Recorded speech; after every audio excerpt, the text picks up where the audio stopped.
Okay, and we are now recording. This is session 5 of our Rose of Westhaven Lamentations of the Flame Princess game. In the last session, our heroes raided a royalist prison train in an attempt to find out where Dhani, the daughter of the Sage Salazaar, was being held. She'd been taken captive by the Royalists in order to force the compliance of her father in working on an experimental weapons program for the Royalists. Having fought the brave fight against the Royalists and freed their prisoners on the wagon train, they made the acquaintance of a Fardasiar pagan priest known as Odran, who agreed to accompany them. And we left off the last session with them creeping through the woodlands, led by William, who was stealthing his way through the trees, and they arrived quite near to a large statue of this huge elven figure, this statue made of polished wood, holding a sword out in front of it.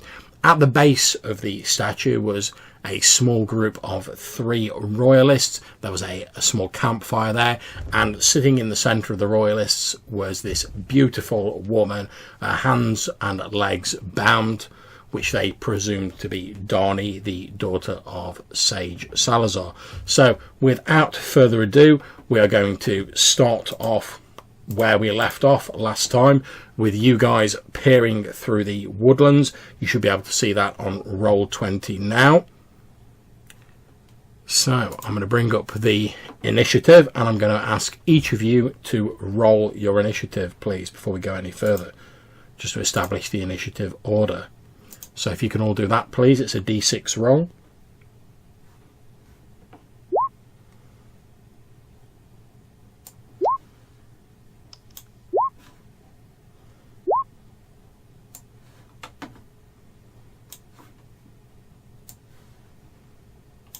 Okay, I'm just moving these into the turn order, and then I will make a roll for the NPCs.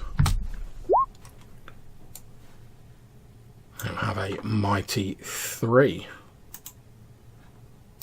So I'm just going to sort those out numerically.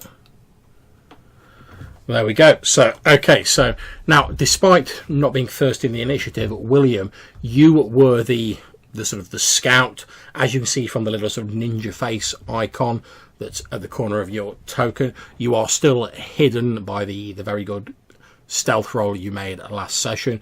You're pretty much able to, until circumstances change, move at will through these trees without requiring a further test to see if they notice you.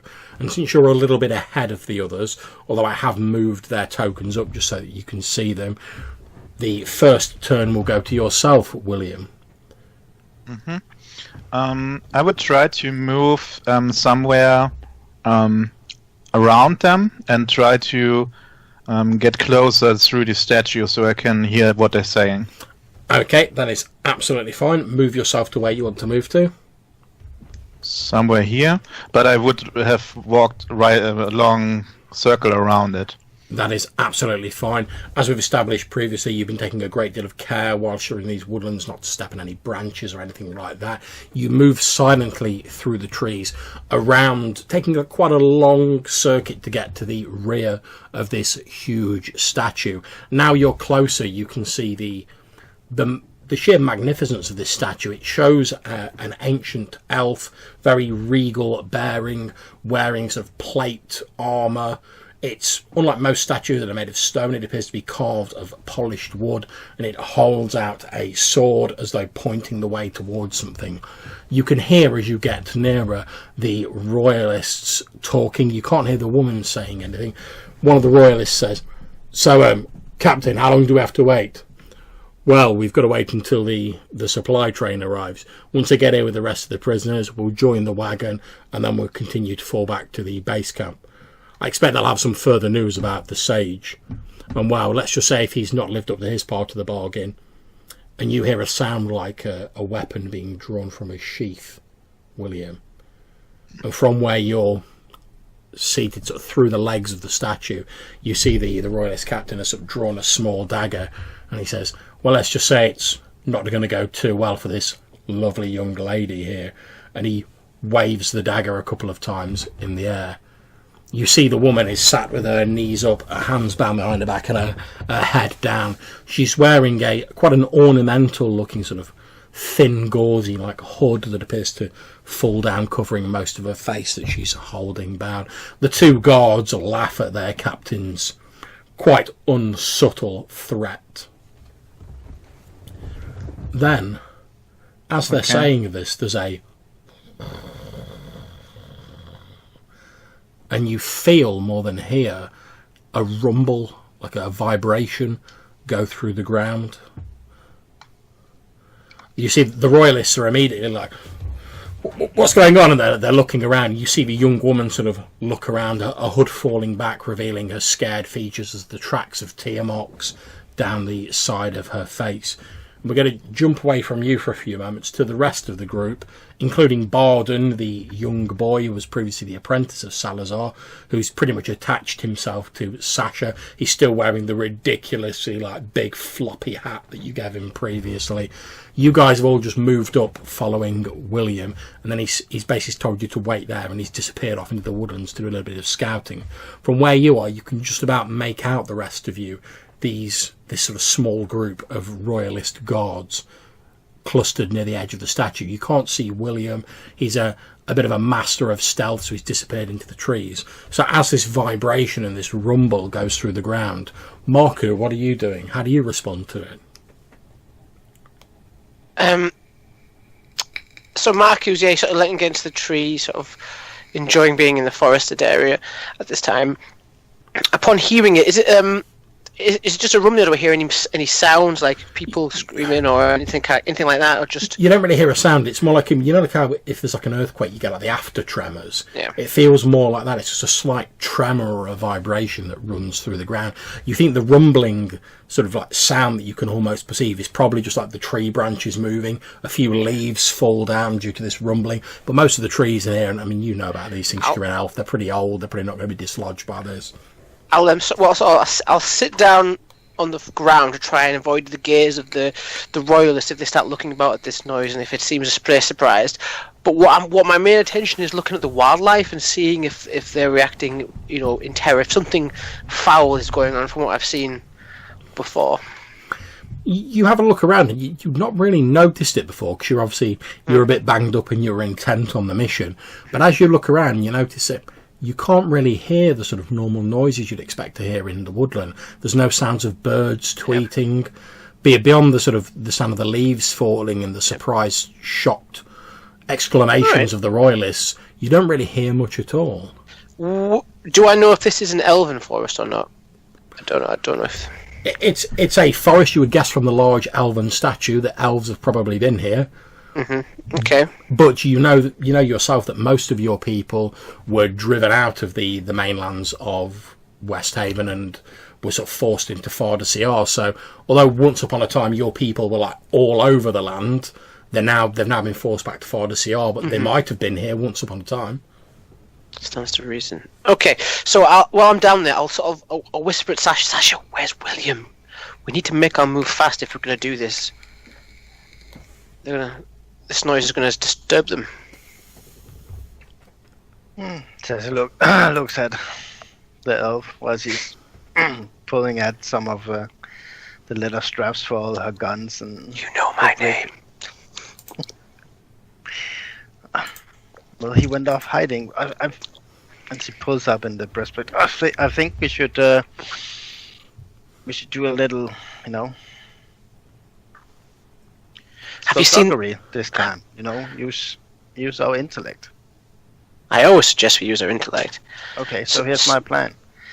I'll come in from the west or the east, whatever it might be. The other side. That William is. Wherever the sun rises or sets. Yeah.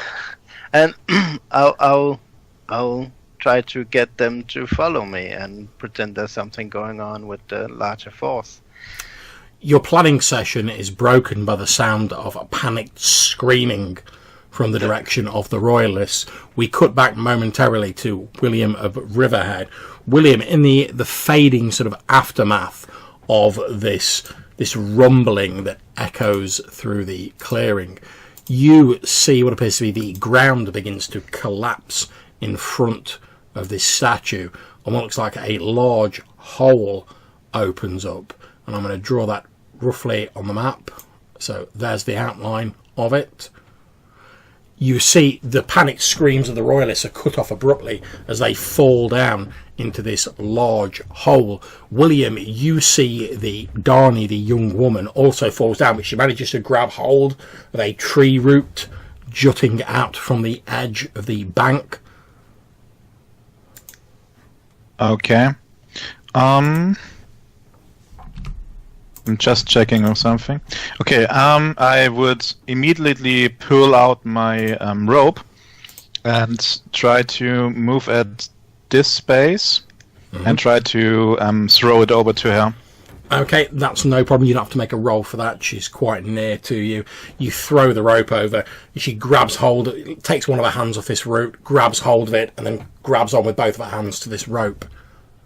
You see her face sort of like looking upwards in the light that's coming through the canopy, and you can see this sort of like panicked look on her face as she's like glancing back over her shoulder into this black yawning hole that has opened below her. Okay, I'm yelling for the others. We need help. Okay. Come here. Sasha will move up there if he's yelling. I would not try to pull without the others. Okay, you guys feel free. We're not in strict turn orders at the moment, so you guys move yourself to where you want to go. You can pretty much see that I threw a rope over to her. Mm-hmm.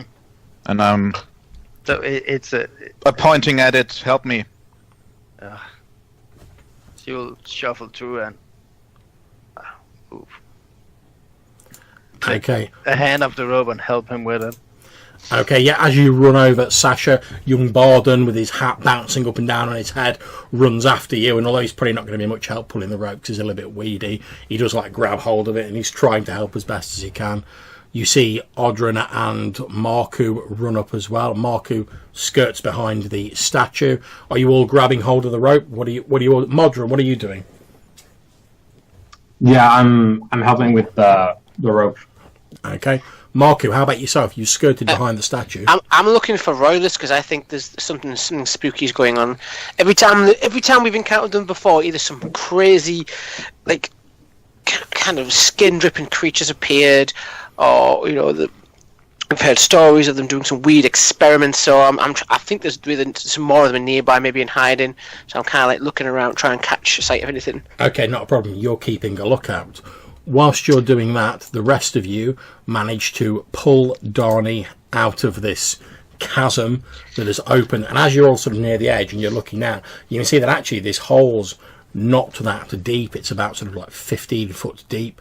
And as you look down beyond it, you can see into what appears to be almost like a sort of like a chamber. Like you can see like the floor below it. It's covered in vines, leaves. So how far does it go down? It's about 10-15 feet down. Can we see the Royalists lying down there? Indeed, as you peer in, William, you see the Royalists have obviously sort of landed and they're picking themselves up. One of them points upwards, obviously ready to shout out that there's intruders up there. And as he does so, you see something from just beyond your vision, like along the bottom of where you can actually see down into this hole. What appears to be something in the shadows lashes out, grabs hold of him, and like pulls him into the darkness. And you just hear this scream that's choked off with this sort of wet, gurgling sound. Oh, Sasha gets a wicked smile from seeing that. Me too. From down below, you hear, and you smell smoke of gunpowder drifting up as the other two Royalists draw their pistols and start firing. Thick smoke billows up into the hole, making it quite difficult to see down there. Usually go away from the edge, so she won't get That's fine. randomly Move shot. yourself to where you want to. And obviously feel free to... I think you can move Bardon. If you can't, let me know and I'll move him. I can't. I can't. Okay. Let me just alter Bardon so that Sasha can move him.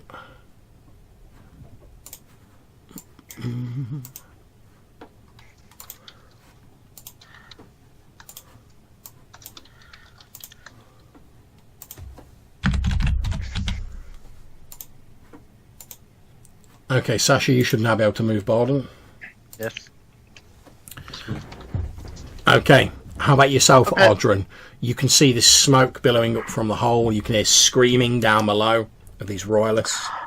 Yeah, I'm gonna, because the ground collapsed and exposed a part of it. So I'm just picking up a rock to throw, and I take a step back, but I'm lingering like nearby. I want to be able to see what, if anything happens there that I can see. I want to be around for it. So there's a rock in my hand. Yeah, I'm looking down. No problems. You pick up a rock, you hurl it down through the smoke that's obviously taking a while to settle. You hear the sound of it strike the floor, although it's not really a hard sound of stone striking stone. It's a softer, more sort of like spongy sound, as though it's like hit moss or maybe foliage or something at the bottom of this hole.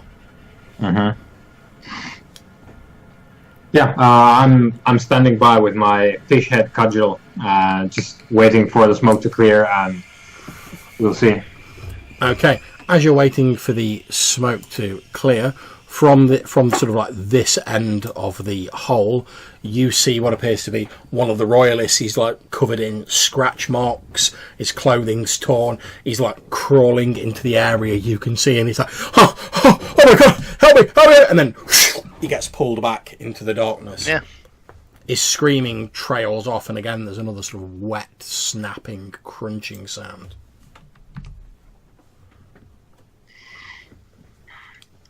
Okay, I turn back to the group, step away a bit from the edge. Well, I guess that's it. She looks at the. Was she the daughter of the alchemist? Yeah. Yep. The daughter Dhani. of the alchemist. Dhani. You must be Dhani. She looks at. She looks in a little bit of a state of shock, but looks at you, Sasha, and says, yes, that is my name. Who are you? My name is Sasha of Riverhead, and this one is William, and this is Barden, local hero. And over there we have... As you say that, Barden sort of like puffs his chest out a little bit, and he's like... gets a big sorry, grin on his face. I didn't get your name, so look at the big fish guy. Audrun Molag. You know, as he like bellows out his name, Don, he's like... He's a holy man, so he's good to have around. She like raises an eyebrow when you're like, he's a holy man. She's like, somewhere around here we have the elf. I don't know where he is. Speaking of the elf, we're going to cut across momentarily to Marku the elf. Now, Please do.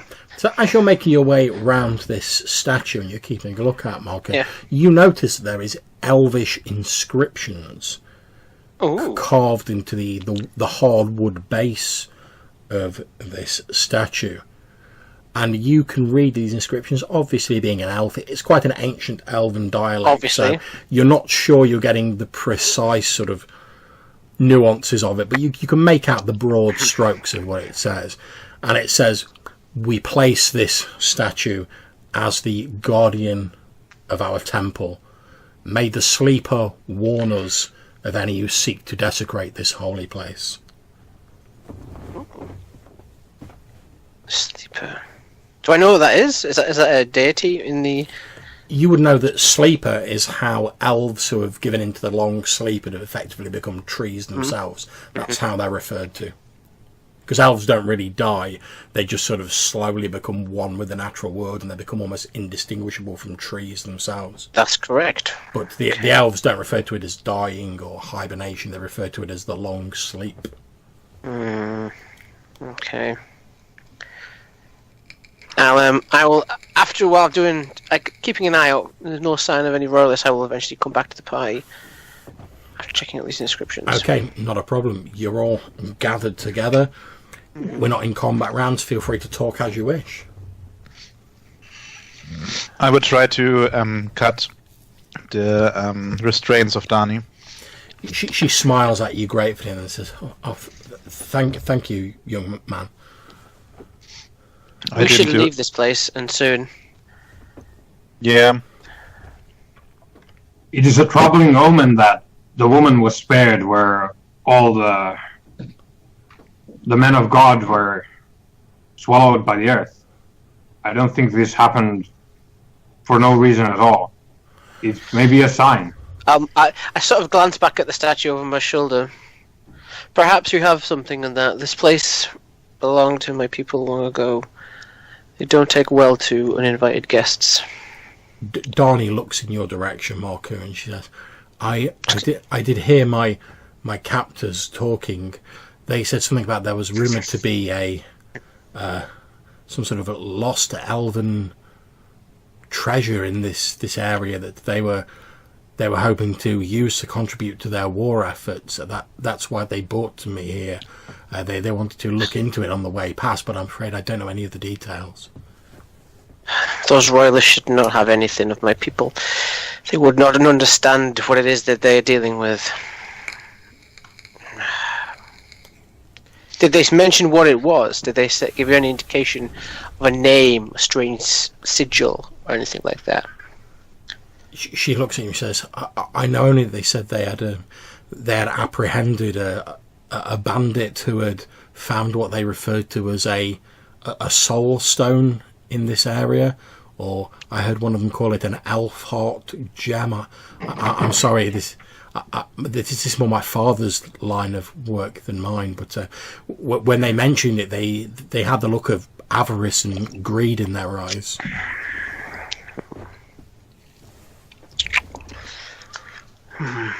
Does one of these names say anything to any of us? You would possibly know, Marku, that I know what a soul stone is. Yeah, you would know what a soul stone is. Anyone else can make me a languages roll if they wish, to see if they've heard of it, if they've got any familiarity with elven sort of culture. The elf knows. I don't really have familiarity, so I won't roll. Yeah. But even without that knowledge, it's obvious that they're talking about some sort of precious stone. I'm going to roll just to see how badly it goes. I mean,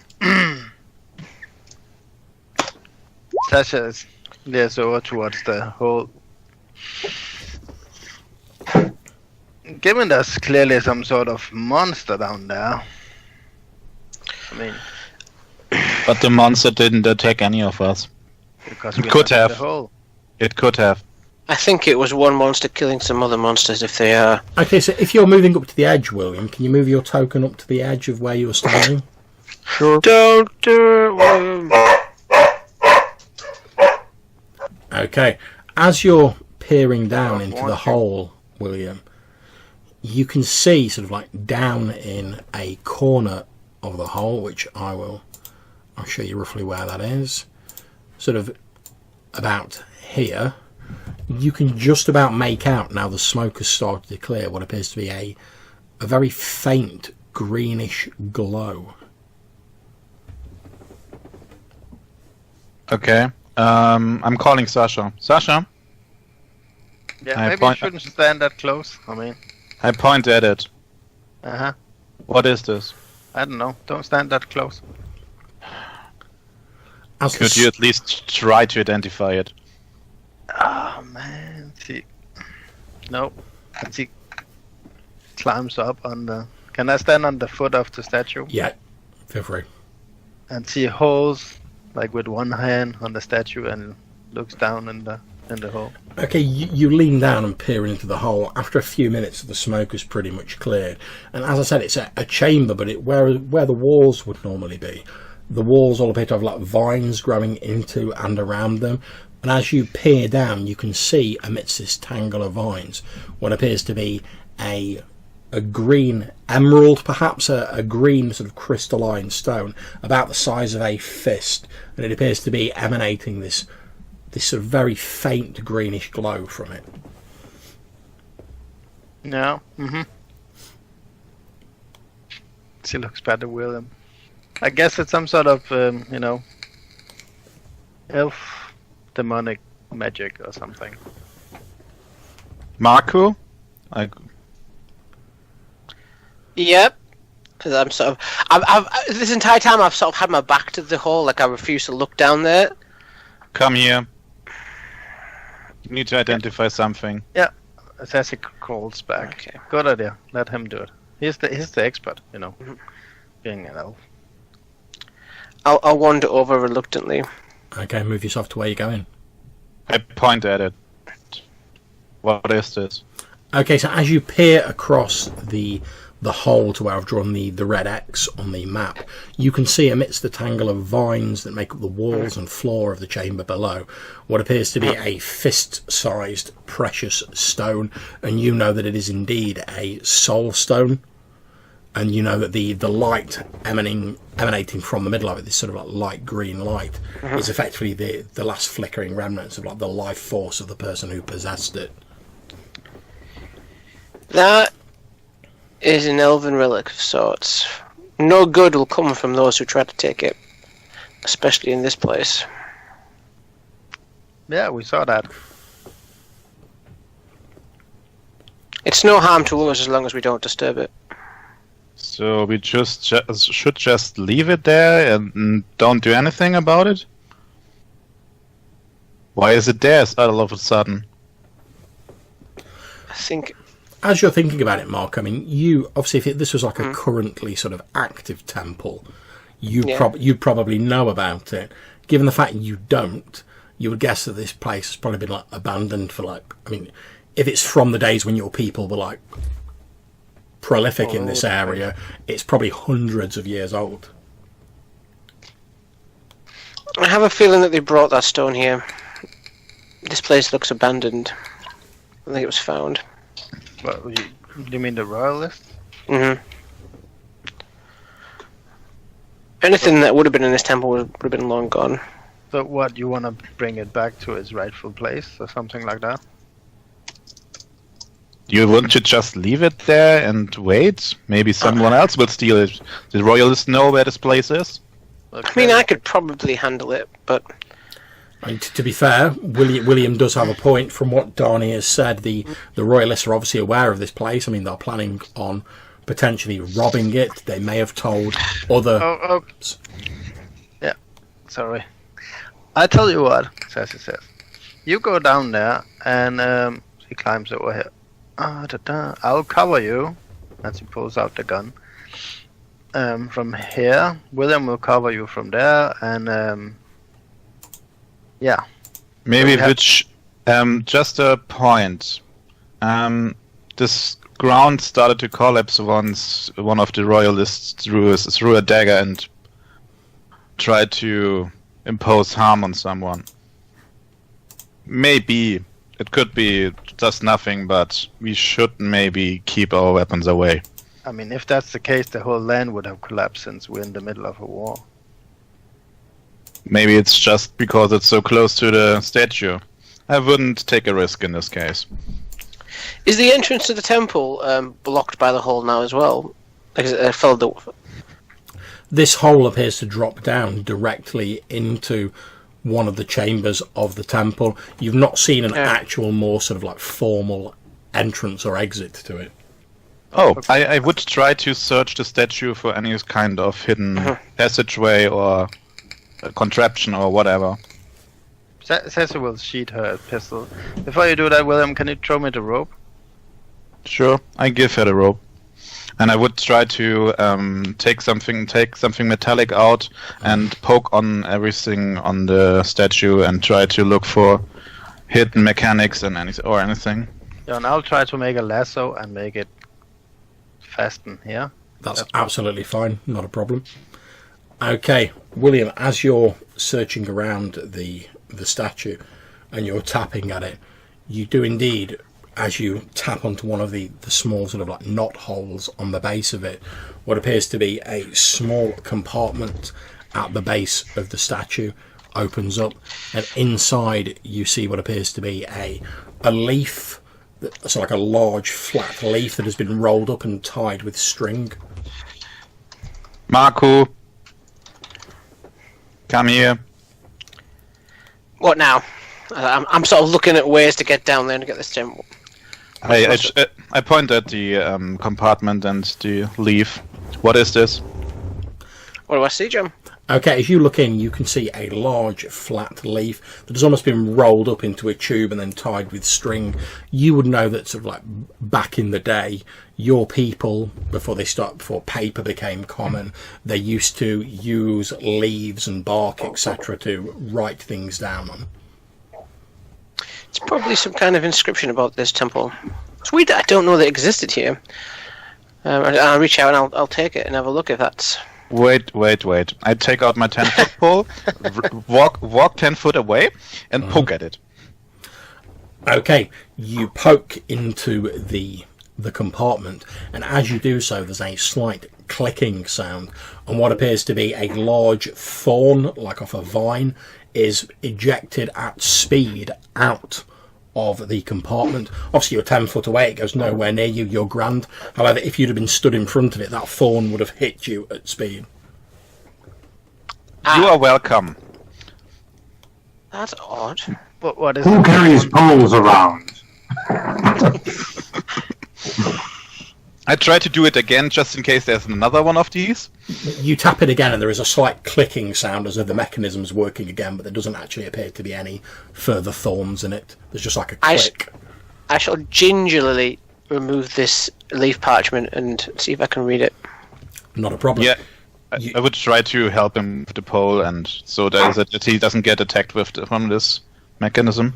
That's fine. You reach in, Marco, you pluck out this rolled up leaf and unfurl it, and indeed you can see on the greenest side of it there is elven writing sort of gently carved into this thick fibrous leaf, although the leaf appears to be a little brittle, probably with age, and you see the edges have like crumbled away a little bit. It's obviously been in this statue for quite some time. Can I make out what it says? Okay, you unfurl it, and it looks as though it's been written very hastily, as though someone wrote it quickly and then just shoved it in this compartment. And it says, the temple has been corrupted by the creature in the depths. I must seal the entrance off and warn the others. So I sort of look at it. I'm like looking at it and it makes my brows are furrowing. Is it a magic scroll? No. Not that I would know how to bad. read one. And I sort of fold it over. I think we should get the gem out of there and we should leave. We should not stay here too long. Be my guest. This indicates that there might be something that was trapped down there, and the Royalists may have just let it free. Does it bear any mention, like, as a name of the creature, John, or any kind of, like, significance? It doesn't. It just refers to it as the creature in the depths. The creature in the depths. How good are you with that, Paul? William? What do you want to do with it? Do you reckon if something rose out of the depths, you'd be able to stab it? No. Is it not got a pointed end? It is not a weapon. Anything's a weapon if you know how to make use of it. It's not pointy, it's not sharp. You can't kill with it. So, at least not easily. While they're having this discussion, what's Odrin doing?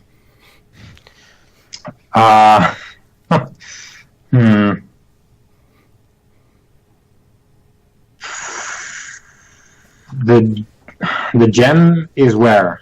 It's where the red cross is on the map. Okay, so it's still there. Yep, it's not moved. It appears to be nestled amidst like a cluster of sort of like vines and moss, as though it's just sort of like sitting on it.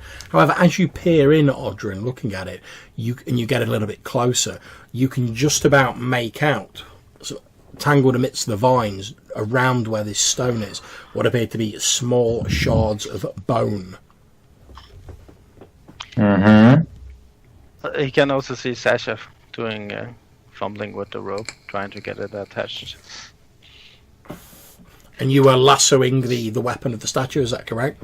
Yeah, so we can climb down where the gem is. Okay, so Odrin, as you're doing this, you see Sasha make this lasso, swing it around a couple of times, and expertly like throw it over the edge of this weapon of the statue and pull it tight.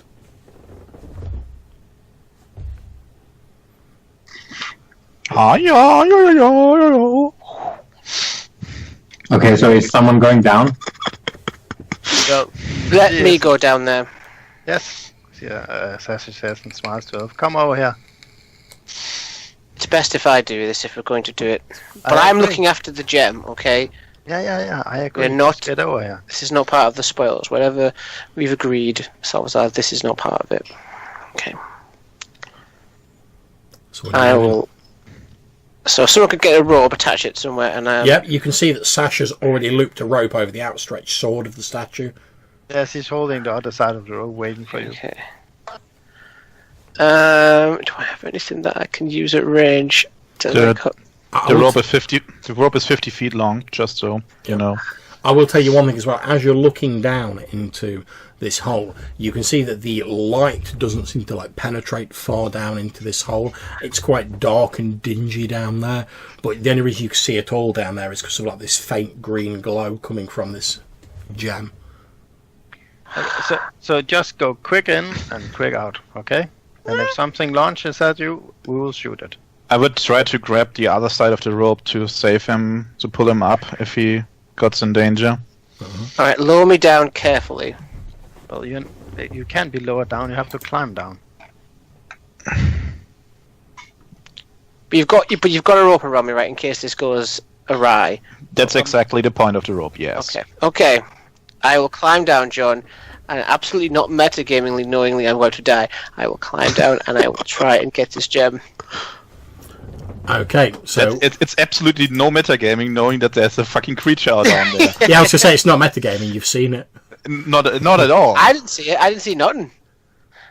Okay. You heard the screams and the scratches, and there you saw a guard who's climbing out there and getting pulled down. And once you start climbing down, John, Sasha will get out a gun and brace it, and just if And shoot something the happens. Okay, so what I'm going to do is I'm actually going to move onto the map screen for the catacombs down below as you lower Marku into the darkness. Obviously the rest of you are still up there. Marku is down in the catacombs. Did you focus us on the point? Shift and left click. Unfortunately, since Marku hasn't taken any light down with him, there's not really a point to focus you on at the minute. Oh, that's unfortunate. As you plunge down into blackness, Marku, your feet eventually touch the ground. It feels soft and spongy. You can just about make out the faint green glow of the emerald just to the northeast of you. It's probably about 20 feet away from you. You appear to have dropped down into the middle of some sort of chamber. The sound appears to echo strangely as you touch down, and you hear these like...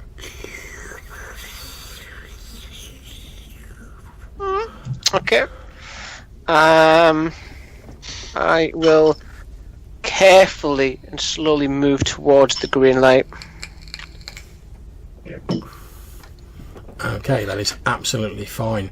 You fumble your way across towards where this light is, and you find yourself sort of like, you almost have to stop yourself tripping a few times. There's simply like vines covering the floor and moss everywhere. It's quite springy and difficult to maintain your footing. However, eventually with your arm outstretched in front of you, you touch what appears to be a wall behind where this faintly glowing green gem is, and you can just about see it at your feet. The light from it is very dim. So I'm actually going to put a light on your character.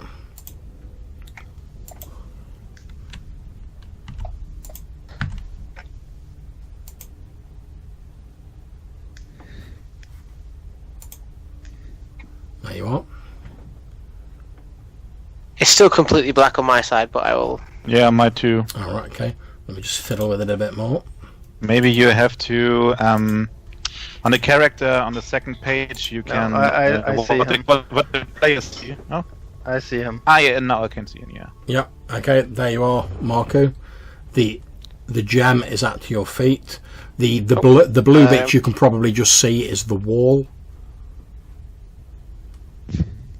So can I reach the gem from where I am? Yeah, it's literally at your feet. You can just reach down and pick it up. I will slowly drop down, like I'm squatting, grab it, pick it up. You pick it up, and in your hand it feels strangely warm and comforting to the touch. You lift it up and you see this multifaceted green soul stone with almost this like little candle flame of green light flickering inside it that is refracted by the many facets of this precious jewel. However, as you pick it up, to the south of you, you hear a whispered, "Help me."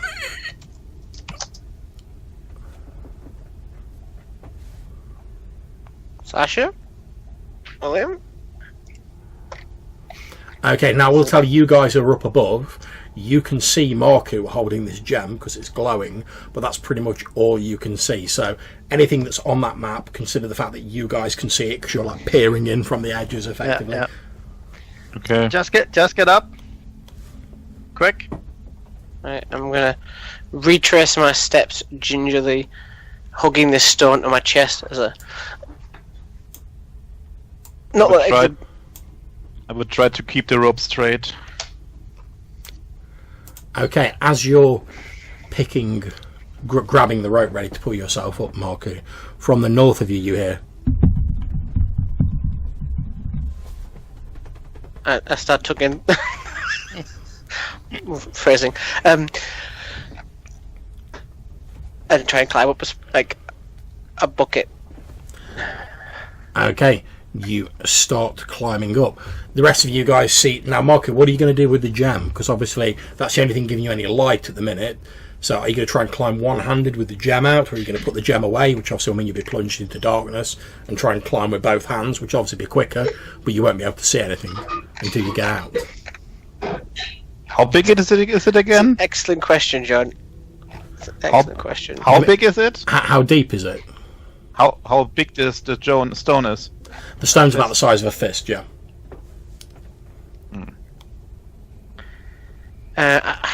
Understanding what this thing is, I'm gonna climb one-handed to try and not damage this. Okay, that will slow your ascent somewhat, because obviously you're having to use your feet more and go sort of one-handed up this rope.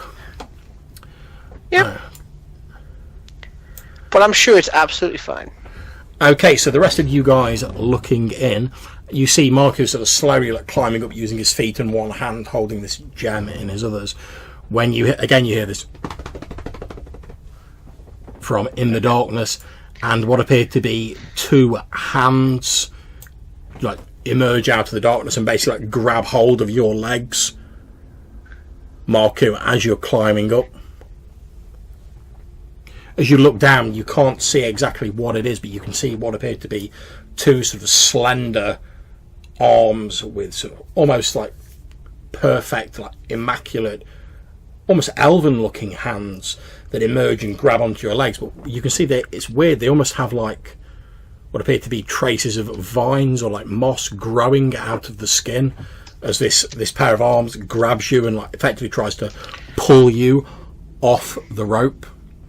So yank him down. Are we in initiative, or can Sasha lose a shot? After we've done this round, you guys will be able to do. Because this is a bit of a sort of surprise round. I know you guys are ready, but we've basically got to see whether Marku can hold on. So the way we're going to do this is similar to grappling Marku. So what I'm going to ask you to do is you need to make an attack roll. I will also make an attack roll. Whoever gets the highest wins. Will this be a melee attack roll? Yes, it will be.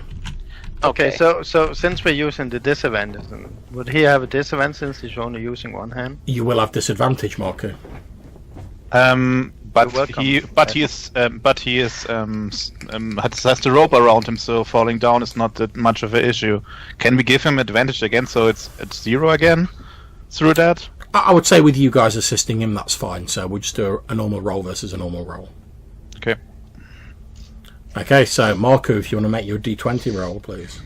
So it's if I'm hitting him with my weapon. Well, effectively, you're not hitting him with a weapon. It's just a melee roll to see whether you're able to hold on. Okay. It's basically a strength roll, but that's a melee roll here in this game. Yeah, pretty much. Okay.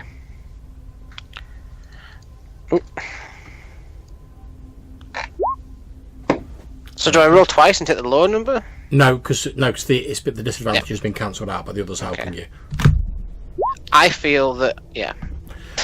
Okay, so you guys, you see Marku sort of like climbing up this rope, and these hands grab him and they just like pull him off the rope. You fall backwards into the chamber, Marku, and you hear this dunk, dunk, dunk as the soul stone falls out of your hand and skitters into the darkness.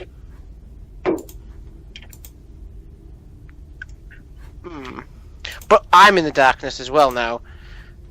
Indeed. So presumably this thing can't see me, right? Yeah. X. I'm sure of it. I'm sure of it. That's certainly an assumption you could make. So obviously, since that was effectively Marku's going into the top of the initiative, it's now Odran's go. So the situation is that there is no lights down there to speak of. He just got pulled down, and there's monsters down there. That's pretty much it. Well, I looked at the rest of the group and said, "Quickly, is there a torch? There's something to light on fire. A lantern, maybe, Yeah. or a royalist." I would pull out my lantern when when it's my turn, and try to light it. Okay, so Odran's done his. William, you pull out your lantern and light it. That's absolutely fine. Yeah, I don't think I can do anything more on my turn. Okay. I would let go of the rope, of course, to do that. Of course. Okay, so we're moving on to the NPC's turn. Okay, so Marku, you hear what sound like soft footsteps running towards you, and you can just about make out what appear to be shapes moving amidst the darkness. Then we go on to Sasha's turn. So, what time of day is this? We're getting into sort of like dusk time now. Okay. Would she be able to use a small pocket mirror to capture some rays of the fading sun? And Do you know what? Yeah, I think that's a very good idea. So what I'll do is, whilst you're stood there maintaining that, I'm going to restore a small amount of light to Marku so he can see a little bit. My lantern also provides light, a little bit. Indeed.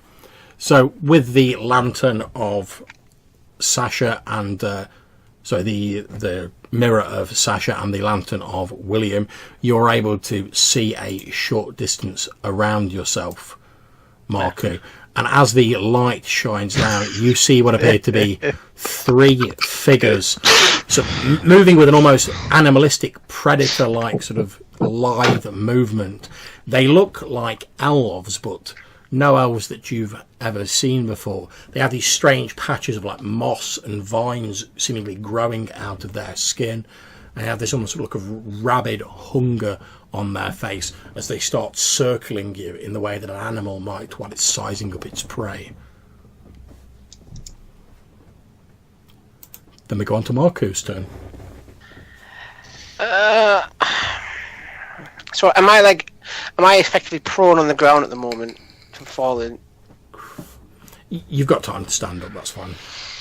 How far am I from the rope? You could easily grab hold of the rope, but obviously someone would either have to pull you up or you'd have to climb up, and for at least the first turn while you're doing that, you would still be within range of these things, whatever they are.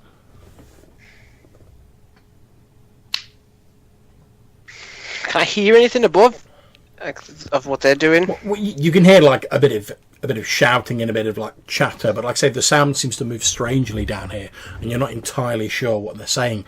Although still to the south, you can just about make out this. Yeah, we all got problems, brother. Right. Okay. So what Marku's going to try and do is going to try and sort of like a sprinter, kind of like tension himself up like a spring and then make a jump for the rope and try and get up there as fast as he can. Okay, that's absolutely fine. And just so that you know, I don't know if you'll be able to see this, but the gem is about sort of 15 feet to the south of you. Well, it's going to have to stay there for the moment because I ain't going to get to it. Okay, that's absolutely fine. So you grab hold of the rope. That's fine and dandy. However, you would know that as you're trying to climb up, these things would be able to attack you, or they might try and pull you off the rope again, as they did previously. Mm-hmm. So you're just going to try and climb up.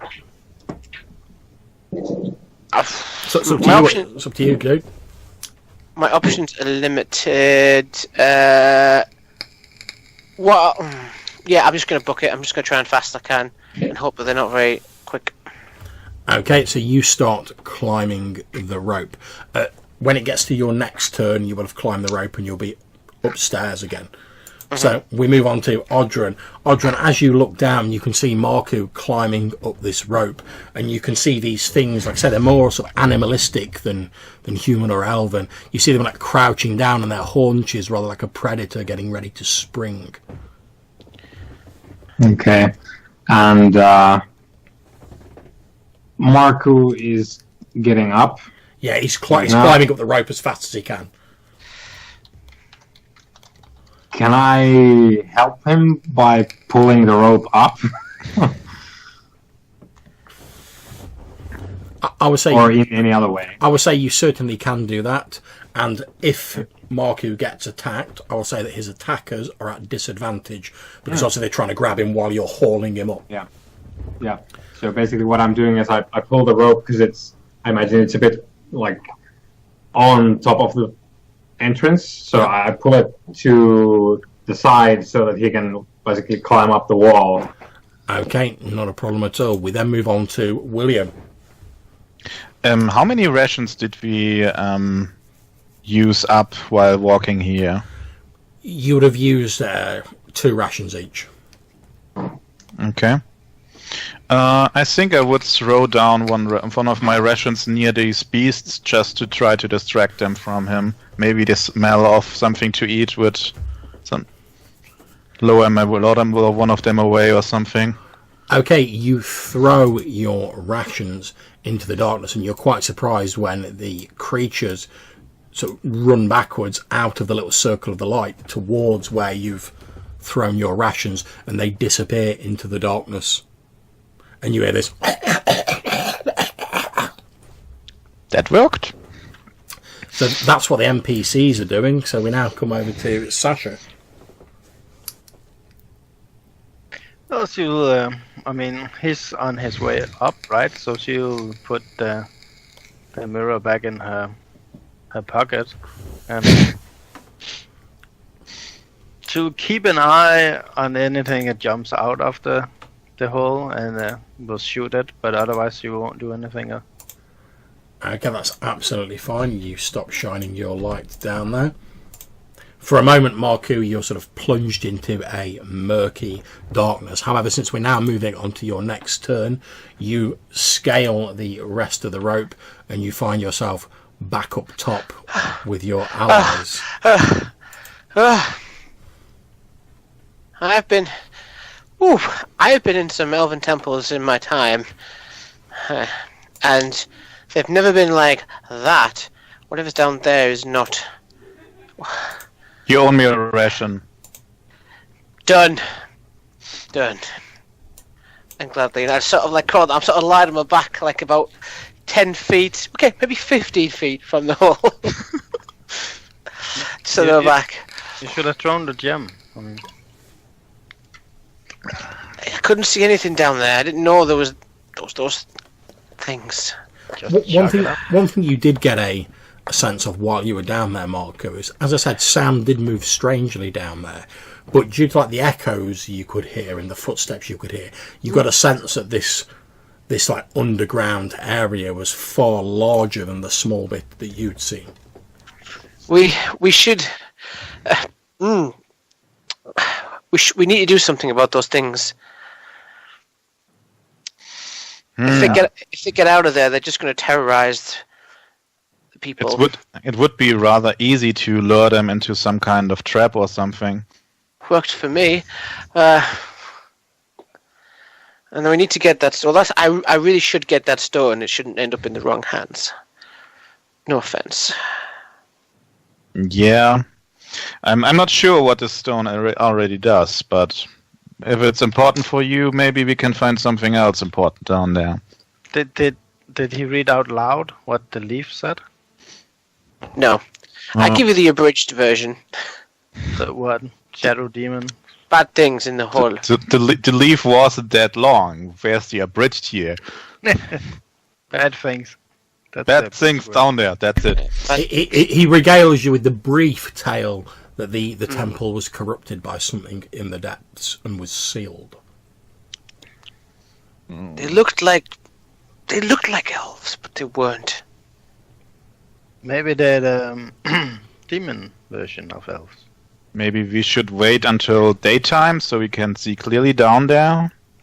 Have you ever met a demon, Sasha? Yeah, many times. She goes over here and I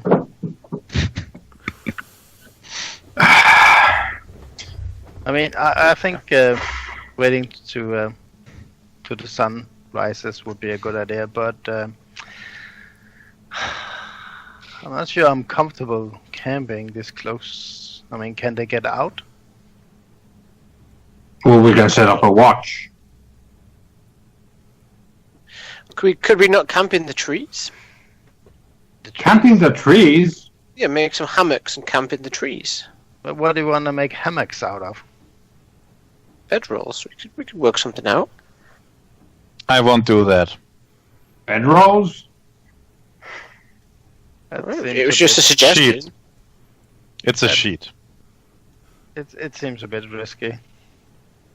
But yeah, I'll definitely, if you're going down there again, I would suggest doing it in the daytime. I mean, I don't want to, but I should. Certain amount of obligation. You really should. Let's hope there are no more Royalists coming this night. How's our guest? Referring to the young woman. Obviously we've got... She seems to be in fairly good health. She's obviously a little bit bewildered and afraid of what's been going on. You can see the young boy Bardin is like trying to sort of comfort her and say, "Oh, don't worry. I've seen what these people can do. It'll be all right. I'm sure they'll look after you." And that seems to be calming her down a little bit. Although obviously when you come like haul-assing up that rope and you're like, "Oh, they seem to be elves, but they're all horrible and like twisted," and it's like, maybe they're demon elves. That seems to like have worried her a little bit. Well, she'll get used to it. That's how we're talking this part. Yeah. Everything is demon or elvish. Yeah. Exactly. Okay, well, William, can you find a nice place to camp? And How? Well, not a hammock in a tree, but maybe some place that provides some... I have no idea where I should find this. Just find something that has shelter from the rain, where we can put up the tent. We have an elf.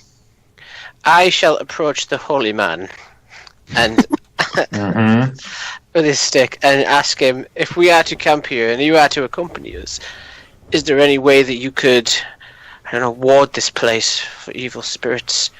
Normally I feel comfortable in a forest, but what is down there is dangerous. Is there anything you could do? Yes, I can hit them with this. And I hold up my cudgel. I was hoping for more of a spiritual protection. That is not how the gods work. I suggest we lay by one of these big trees here, in case you are troubled by the rain, and I look confused. I do happen to have a courage potion, though. Isn't that just wine? Well, it's port, but... So, I mean, if you chuck it all, I guess you would get some courage. You notice Bardin says, well, if Miss Sasha thinks this courage potion will help, surely we should all have a sip of it. None for you, kid. None for you. Nonsense. He pulls out the pot and hands it to Bardin. He takes like a a big glug of it, and then he pulls like a sour-looking face and hands it back to you. Yeah. She hands it to Dhani. She holds up her hand and says, she sniffs it and then holds up her hand and says, "Thank you, no, but I do not drink alcohol." She's a witch. You should maybe make an exception today. Sasha takes a sports will and hand it to Will. Okay, well, let's find a place to camp. And there is one already here. They had a fire going. And I point at the small circle of rocks that I'm standing by. Indeed. Although now you're looking at it, you see this wasn't the fire that the Royalists were using, since obviously that's been like plummeted down into the collapsed ground. This looks to be the remnants of a much older campfire. I mean, it's slightly overgrown. It's probably been here for a lot longer than the Royalists were here. It's a bit close to comfort, don't you think? How far do you want to go? I don't know. Maybe it's better if we know what's climbing out of these holes rather than we don't know. The boy is correct. Oh. Okay, so we will camp here, and I guess since the elf doesn't sleep, he can take the watch. I do sleep on occasion. Well, maybe tonight could be the occasion you don't sleep then. Yes? No? I suppose. Great. I lay down and fall asleep immediately. You are not really sure how to do that, but I can. Okay. And what was this about courage potions? Yeah, I had. Is that a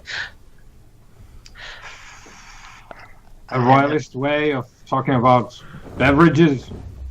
I was just trying to give the elf some courage. The young boy Barden leans over to you, Audrin, and you can see like his eyes are a bit sort of like unfocused as he looks at you and he goes, "Well, it tastes really horrible, but it's warm." And he sort of sways a little as he's like talking to you. His voice is a bit louder than normal. Well, give it here. Yeah, I hand him the bottle. I take a swig. You take a swig of it. It's quite a nice port. Well, it's a port. It's not nice. It's cheap port. To be fair, compared to what they drink in Farda CR, it's a nice port. Okay, fair enough. Yeah, we're drinking like bark beer. That's it, yeah. They're sort of like nettle wine and stuff, so. Do you smoke, older man? Well, yes, but I have no leaf on me. I do. She hands him the tobacco pouch and her pipe. Well, this is quite extraordinary. How come a child of your age and stature comes into possession of things like these? Well, it's good to have to, barter with in these times. I mean, alcohol and tobacco seems to be what most soldiers want, so... Okay, so you guys are settling down, you're having a bit of a chat. Is the plan to camp here and keep a watch effectively? Yes, because we would like to die in our sleep. Is anyone hurt in any way? No. I can do a bit of fish magic before... I'm just terrified at the moment, but otherwise I'm good kicking. I'm sleeping like a baby. The elf took emotional damage. Yeah, you can see that, like, you can see William's already, like, asleep and, like, snoring. Yeah, okay, so I just settled down with my port and some sweet leaf, and it's good night for Audrin. Okay, so I'm going to ask, who is keeping watch? And in what order? Apparently I am. I sure not. Are you doing the whole of the watch, Marco? Well, apparently elves don't sleep, so I guess so. I can do like the latter half. Yeah, Sasha will stay up a little while after most of them have turned in and light a small candle, and I'll actually change a spell. I'll memorize light. Nice. You've got spells? Instead of the dick bag spell. Yeah, instead of the dick bag spell. Sasha is actually a sorcerer. Okay, so you're not actually taking a watch, Sasha. You're just changing your spells and then getting a bit shut eye. Is that correct? Yeah. Okay, Yep. no problems. So, Matthew, I'm going to ask, can you please roll me a d6? Yeah. He sure has advantage because he's in a forest and is an elf. Yeah, but they're elves as well. That's a good point. Okay, so Marku, your watch passes entirely uneventfully. You're quite scared. It's not difficult staying awake. You barely take your eyes off the sort of yawning chasm that's opened up. There's a little bit of moonlight now filtering down through the trees, which allows you to sort of see dimly. In his quietest moments, he's thinking, what if they were demon elves? What So indeed. weird. Deep shit. But eventually, even elves have to drift off to sleep. And as you do so, obviously waking Odrin up so that he can take his watch. Odrin, you're about a couple of hours into your watch when you hear a...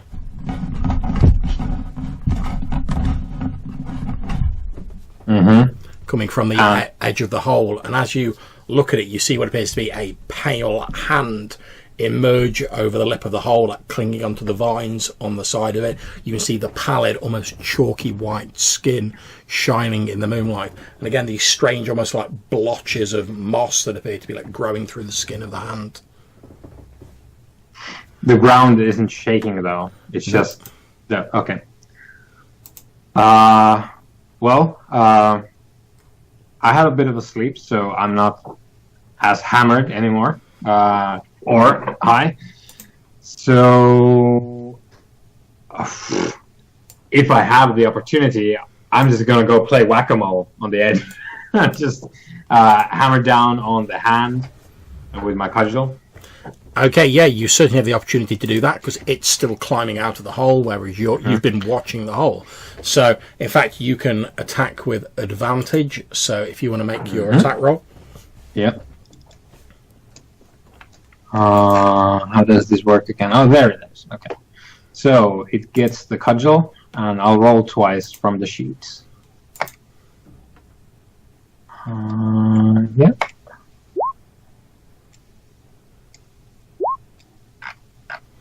Okay, so... Oh, well.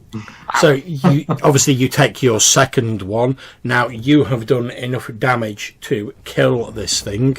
So feel free to narrate how you deliver such a mighty swipe as you see this like elven creature pulling itself up out of the hole. So it pulls up, and I just whack it straight on its forehead with the fish head shaped cudgel, and it just dips in, like caving the skull in and just leaving a red sheen on my cudgel, and probably just goes. And just, Indeed, the rest of you are all woken up by this this loud thump, and as you all sort of like start awake, you can basically see Odrin stood at the end of this hole, holding his like cudgel. There's this strange sort of like clear substance coating the edge of it, and a faint smell of floral blossoms, but with an underlying smell of decay that's quite unpleasant, drifts off it. You're all awake. yeah, so I'm standing at the edge, and I just go, "The demons are coming to battle!" Okay, I'm grabbing my bow. I'm going Okay. to position myself somewhere here. Yep. You can hear the sounds of something else climbing out of the hole, but you've all got time to take up your positions, so feel free to move yourself to wherever you want to be positioned. Just having a quick look at my equipment. I would take my sweet time to aim at whatever comes out. That's fine, you'll be shooting with advantage. Yeah. Was I given a gun last time? I know I used a gun at one point. Is it on your character sheet? Nope. There you go then. Nope. Okay.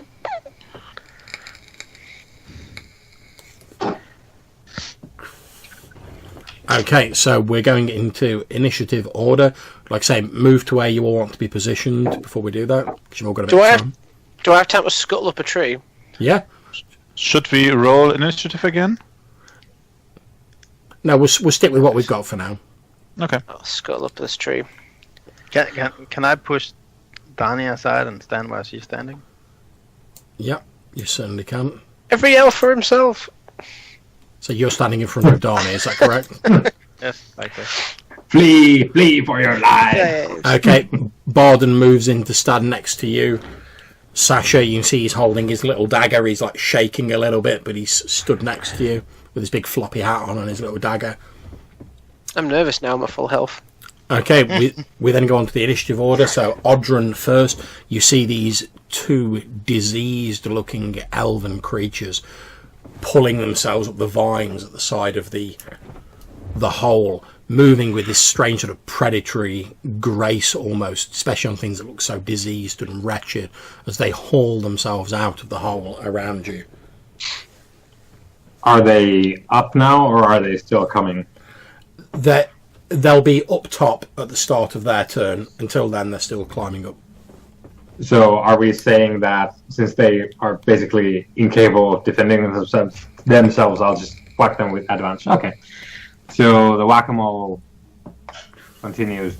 I rear up for another swing, and let's see what happens.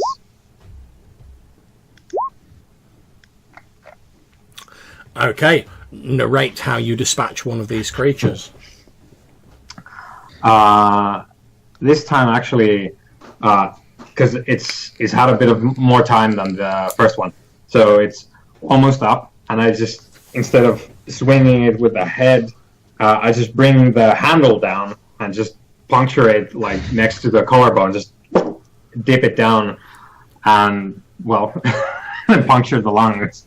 As you do so, this thing like screams and twitches spasmodically on the end of your weapon before you sort of shake your weapon, and it slides almost in slow motion off it and plummets down into the darkness of the hole. Yeah, with a wet slurp. Okay, William of Riverhead. I shoot my bow. With advantage. Go for it. No bonus, but 2 attacks. Okay.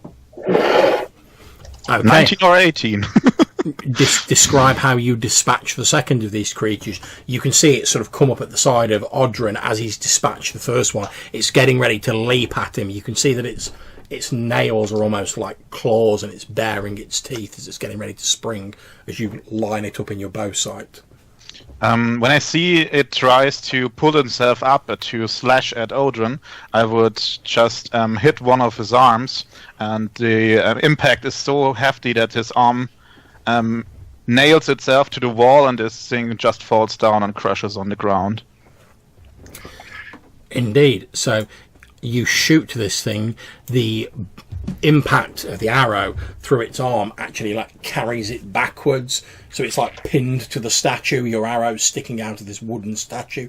You can see it's still twitching a little bit. It's not quite dead, but it's like it's pretty much incapacitated. Any one of you could just walk up now and like finish it off. Okay. Okay, so we're effectively out of combat round since this thing really can't do anything against you. So what do you want to do? You see it's pawing ineffectually at its arm that's pinned by your arrow, William, but it either doesn't have the intelligence or the forethought just to like pull the arrow out. It's just like... I would try to light my lantern and go closer and see if it reacts in any way. Okay, as you move closer with your lantern, so move yourself closer. As you get closer with your lantern out, you can see that as you produce the lantern, it's trying to like shy away from the light but it can't move because it's pinned in place. Now you're holding the lantern up, you can see that it looks very much like a pale, emaciated elf. It's wearing the tatters of what must once have been extremely fine clothing. However, its face is just a mask of bestial hunger. It doesn't seem to have like any intelligence behind its eyes, and there's these strange patches where there's almost like moss growing out of its skin. Marco, do you want to finish it? I would hold my bow and to him. Are you with me in the tree? Oh, I climbed up into a tree. No, he stood next. He stood next to near to the elf that he's pinned to the statue, but obviously you can hear him. Yeah. You finish him off if you want. I mean, I'm here from somewhere. Just his voice comes out of the tree. I'm good, thanks. Okay, thanks. I look at the other two. Do you want to do anything with them? I approach the elf. As you approach it, it sort of goes, and it's trying to claw at you, but it can't reach because it's pinned to the statue, and you can easily just like take a step backwards out of its reach. And it doesn't really seem to be in any like debilitating pain from the arrow. No, it doesn't seem to. Well, its face is certainly registering no pain, although it's obviously pinned. You can see the sort of thick, clear liquid that you know serves elves as blood running down its arm. And again, there's this strange sort of sickly sweet smell, but it almost smells like rotten, like overripe fruit. I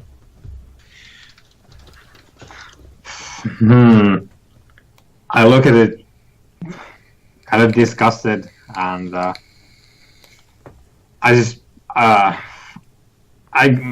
try. So I address the creature. My name is Odrin Molag. What is your name, creature?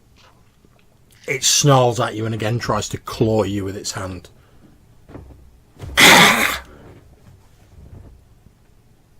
I look back at the rest of the group and shrug, as if to ask them what they want to do with it. Just kill it, Sasha cries out. Maybe we should test some other things. Maybe if it reacts to water or something, or iron or whatever. We should know how to kill these things easy. I tell you what, it reacts really badly to wood, and I hold my cudgel. To arrows too, and to light. And I point my lantern again at this thing. You point your lantern at it again, it's like... It's strange. Okay, so we could go down and use the light to advantage. I mean, to keep them at bay. That's exactly why I'm trying to say we should look if they are afraid of more things. Maybe water, maybe whatever. Do you have iron weapons then? Sure. She goes over here and takes some of her water skin and splashes that at. It doesn't appear to have any undue effect on it. It like thrashes about, but it just splash water on it, but not in pain, just she's like throwing water on it. However, Odrin, since you're stood a bit closer as Sasha walks up, you do notice that as the lantern of William is pointed at it and it's sort of like trying to get away from the light, that these patches of like moss on its skin seem to actually like shrink a tiny bit. From the light? Indeed. Keep the light on. Keep the light on the creature. And someone bring me an iron weapon. I point him and give him a dagger. So, first off, what happens if we just shine the light on the creature? You take the light closer to it and shine it sort of like full on, like almost like spotlight style onto the creature. The moss patches on it seem to shrink down almost to nothing, and at this point it starts thrashing around, and you can see that it actually obviously is in pain. Yeah. You do notice, however, that as the moss is shrinking down on its skin, that was previously a pallid, almost like chalky white, that actually a little bit of colour starts coming back into its skin. Marco, come here. This is extraordinary. This is becoming a pattern, Marco, get here. I make a macro for that. I'll climb down from the tree. So originally, if you looked, Marku was like up on the tree branch with his knife ready to jump down. He sort of prepared himself as a. Talk to him in Elvish. I'm just gonna say just like keep shining the light, and then I want to grab the creature's other arm so it doesn't like tear its eyes out or whatever. That's fine. Not a problem. You can easily do that. Okay, so Marku, move yourself to where you want to be. Do you think this is some sort of elven disease? Don't anywhere near it. I would say it's a curse, but call it what you want. So when I approach, I've still got my knife out. What I want to see, John, when I get there, is can I see if it's got like any cavities in its chest? Like, is it lost anything like that? You can't see that it's got any cavities in its chest. However, as you get nearer to it, and you have to get quite close for this, but it's being restrained. It's in no danger of harming you or anything. It's being held by the arrow that's pinning it, and Odrin's holding its other arm. It's thrashing about still in the light. As you get closer, as you're sort of like looking over it, as your hand goes near its chest, you get a slight feeling of like cold. That doesn't appear to like. It almost doesn't appear to emanate from it. It's as though something in yourself is like resonating with it. It feels very similar to when you held up the soul stone, whereas that was warm and comforting to the touch. This is almost like you stepped out on a frosty morning and you'd felt that first sort of chill that causes you to shudder. Can you talk or sing to it in the Elvish? Maybe it reacts. I could try, but this thing looks long dead. This just shouldn't even exist. I just want to know more about it. Please try.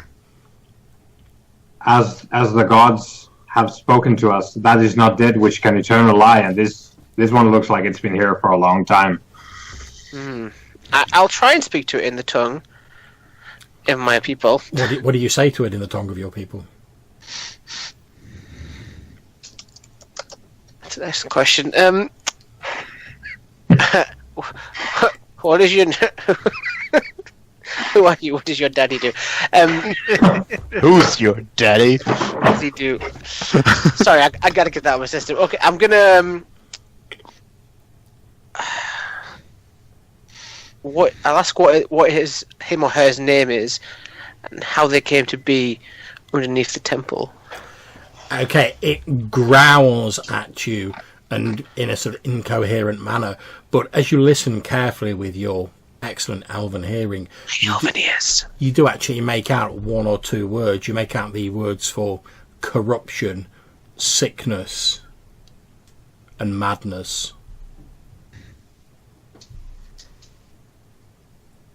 You're not going to get much sense out of this creature. It sounded like it was trying to say something. And I look down at the hall. It's something about corruption.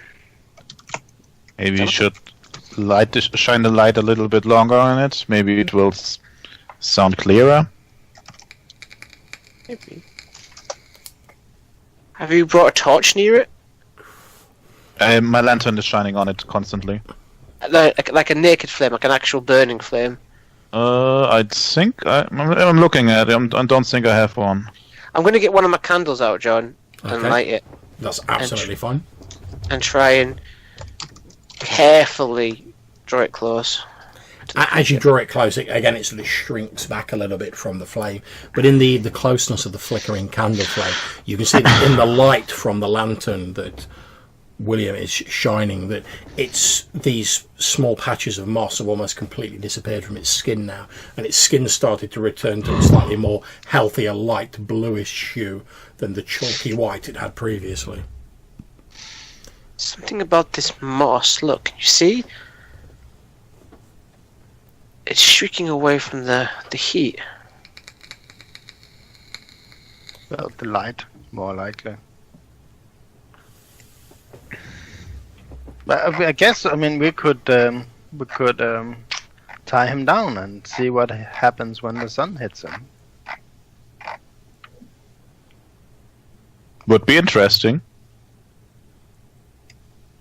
Well, great. Let's do that then.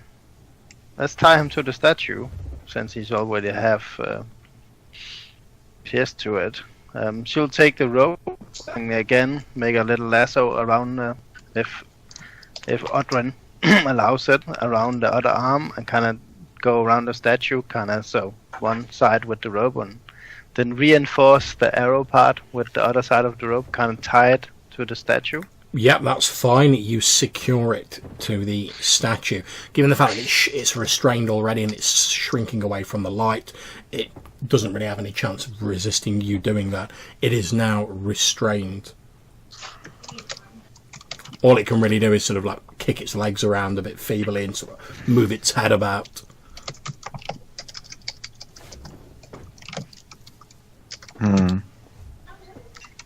Good.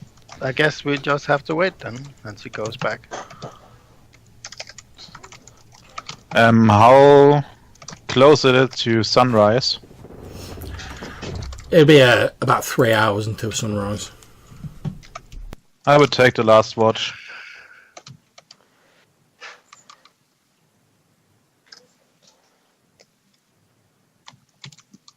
I would stop shining light on it though. I don't want to waste all my oil. Are we just going to leave it here? We wait until the sun rises and see what happens.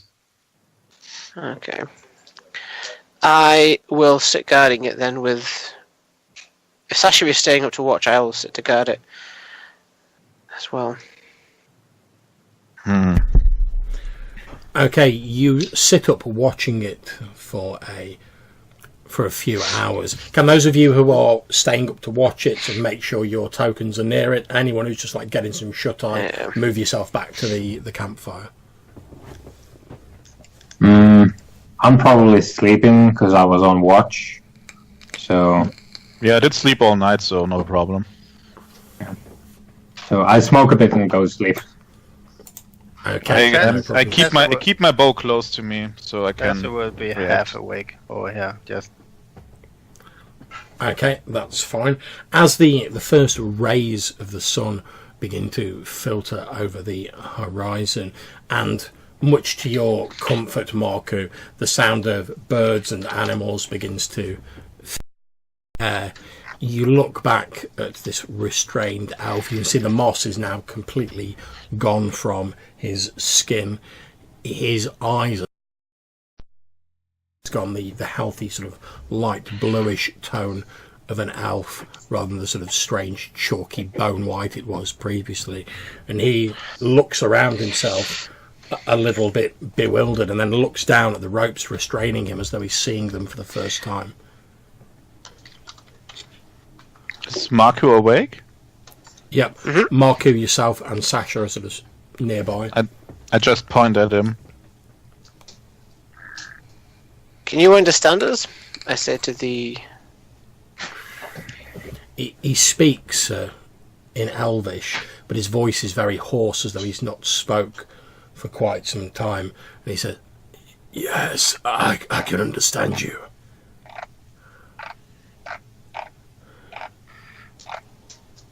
Sassy looks at him a little disappointed. She kind of expected him to burst into flames, but... Not everything's a demon, Sasha. So I would have said if you said that to me. She looks at Marco. So, is that a normal elf now, or...? I don't know.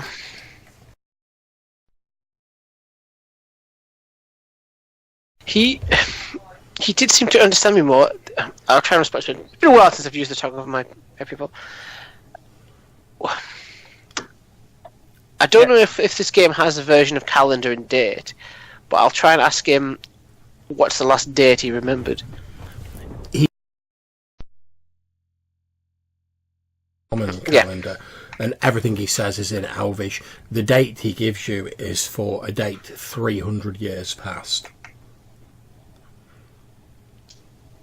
Is this long for an elf, or...? So you guys see Mark who just kind of like...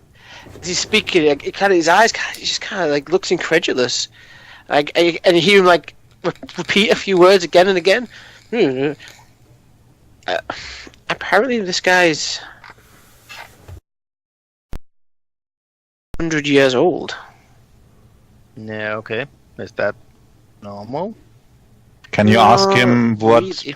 what's with this temple and how it looks like, and ask him pretty much everything you can think about. Or just ask him about that gem thingy, so we can get out That of would be a good start, yeah. Is he still tied down? Yeah, he's still restrained. So I'll approach him carefully with my knife still like sort of in my hand, and just like reach out to where his chest would be, where his heart would be.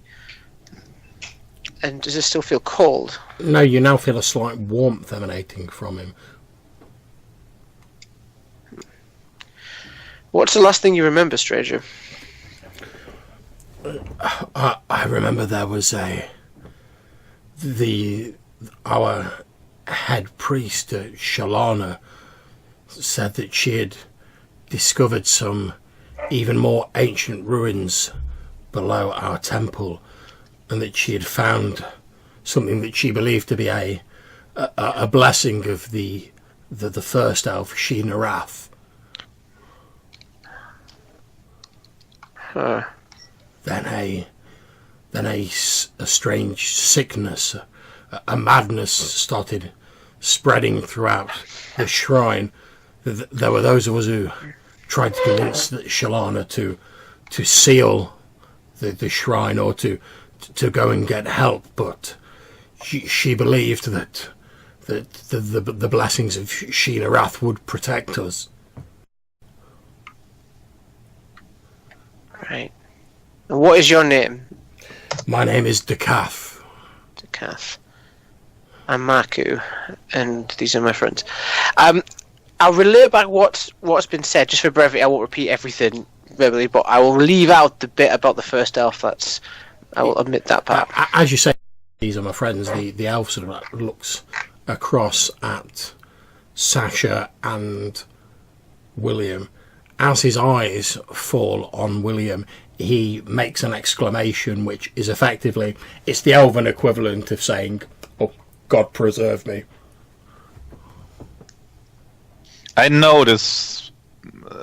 Did I see elves look at me like that already? I will look confused. He will look, I suppose, aghast. What's he saying? The elf looks at you, Marco, and he says, "What is one of the old ones doing here in our lands? And what are these humans doing in our lands?"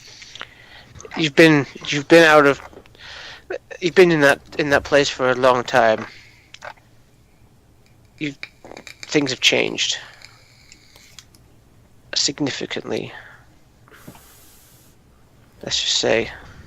The way you... I don't know what you mean. One of the old ones. I look at Aldrin. Like the priest. I look at him. I mean, your way of speaking is strange. I recognise most of your words, but your accent. I can see you are an elf, but the way you speak our language is strange to me. I don't even know how to break this to you. You should have passed on by now. You should have become one with the forest. But whatever happened in that temple has preserved you. It's been 300 years. Then you are right. I should have entered the great sleep long before now. Mm-hmm. And I would have been one with Sheena Wrath, as we all are when we take our final rest. Exactly. I mean, I agree. Then if you will permit me, as you say, my time has passed. If you will accompany me, I will perform the rite and will enter the great sleep as I should have done so many years ago. I will do that for you. That, of course, I will. Sasa get impatient with the long conversation. So, what about that gem? The gem. I'll ask him briefly about it. Was there a gem in the temple? a source? Obviously, I know what it is. A source stone. I'll ask him directly. Was there a source stone in the temple? Soul stones in the temple. When this temple was still proud, many of us who served here, when we took the long sleep, we would remain in a specially prepared chamber within the temple, and there we and our hearts would rest. In response to Sasha's question, the temple, it housed some gems, as you understand them. See how elves differ. These are special gems, elven gems. As I roll my eyes slightly. However, they found underneath, which is what they were exploring when they were afflicted by some kind of thing, like as I described earlier. Oh, she looks at Will. As far as they really know, that the things in there have been left untouched. Okay, well, how many of his tainted brethren is down there? I'll ask him. I don't expect him to really understand like how many of them are down there. Can he remember anything while he was down there? How many creatures with? This was never a particularly large temple. There were only about 20 of us or so who manned it. As to what happened to them after the sickness claimed me, I do not know. I remember trying to help seal the temple. Coldness, and then I was here. Yeah. Could he draw a map or describe the place for us, especially where this goes down into the ancient ruins? I will translate as thus. Can you recall any of the details of the place? I'm afraid my memory is hazy. I feel like someone who is awakening from a great nightmare. I'm sorry, I cannot be more help to you. Unfortunately, he doesn't remember much. Whatever afflicted him down there transformed him. So I'm looking at Marco. How are we sure you are not infected? Well, presumably that I'm not trying to kill anybody. Well, if it is an elf disease, you risk getting infected, right? I mean, Sasha, that makes sense, but this temple, what they found was underneath an elven temple. As far as we know, no humans have been in there. We don't know how that's going to affect them. We all could be possibly affected. That's also true. So, well, what to do with him? Should we let him go, or? I think you should let me deal with this. I'll make sure he finds his rest. Now, just to check at this moment, is Odrin asleep or awake? I guess I'm sleeping unless someone woke me up. I would normally have woken him up when they tried to talk. With a 10-foot badge pole. Yeah, exactly. I never touched it. Whenever I touch something, it's with a 10-foot pole. Okay, just so we know that's from now on. So, Odrin, you will have heard this elf talking. You won't have understood pretty much any of it. However, the name Sheenarath may be familiar to you. It sounds a little bit like the name of one of the Fardaseer gods, although not exactly the same. Yeah, but I chalked that down to elf speak. They can't speak right, so yeah. I think he's talking about the goddess. And obviously you have the information on that particular god. Yeah. Okay, and what is Marco doing right now with the elf? He's just talking to the elf at the minute. They're both speaking Elven, although the dialect that Decath is speaking appears to be like a much older version of Elven. So they're having this conversation time because they have to keep stopping. There's a lot of back and forth. Yeah, there's a lot of like. Yeah, there's a lot of odd words where like he'll sort of Marco will say like a modern Elvish word and he won't understand, or he'll say an old word and Marco won't understand. They have to go back and forth and explain it a little bit. I imagine that Sasha's pacing up and down, like getting anxious. Yeah. Yeah. And William's probably staring a little bit too intently. You'll deal with him, and we'll prepare to enter the lower dungeon. Yes, whatever is in there needs to be burnt out. Yes, it needs to be burned out. She winks at Will. I look very curious, but also I'm not sure what to think about the elf, so I'm kind of nervous at it all the time. You obviously, although you wouldn't have been aware of what he said, you would have noticed there was a part of the conversation where he was like staring intently at you and made some sort of exclamation. Yes, that's exactly the point, and I'm also I looking turned at around and sort of looked around, and then sort of I looked at the priest. I just thought, hold on, okay. Miscommunication there. Okay, so Barden, Dhani, get up. Your Barden's sort of like taking his hat off where he's had it resting over his face. He's like, "Oh, is everything all right, Miss Sasha? Yeah. What's going on?" And he like looks around, and you can see he's obviously like a bit worse for wear from having chucked that port the previous night. Being a wee slip of a boy, and he sort of unshakingly gets to his feet. Well, it seems like we found an old dungeon underneath. What's the plan then, Miss Sasha?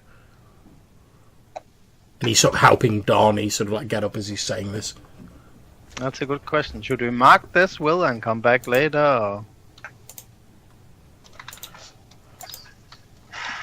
I mean, she looks at Dhani.